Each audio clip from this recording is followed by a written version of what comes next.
Welcome to Passionate Learners CNC Programming channel. In this video we will see how to take PLC Backup.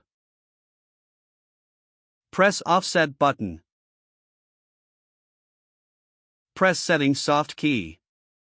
Ensure I/O channel to be 4 for card reader.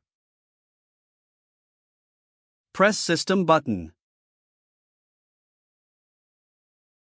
Press right arrow soft key 2 times. Press PMC Maintenance soft key. Press I/O soft key. In device select memory card. In function select right function. Now place the cursor over file name. Press OPRT soft key. Press New Name soft key. Press Execute soft key. Now the PLC file backup is loaded into memory card. We will ensure whether file got loaded into memory card. Press Program button. Press Folders soft key. Press OPRT soft key. Press Device Change soft key. Press CF soft key.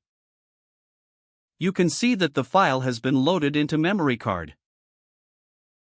Thank you for watching the video.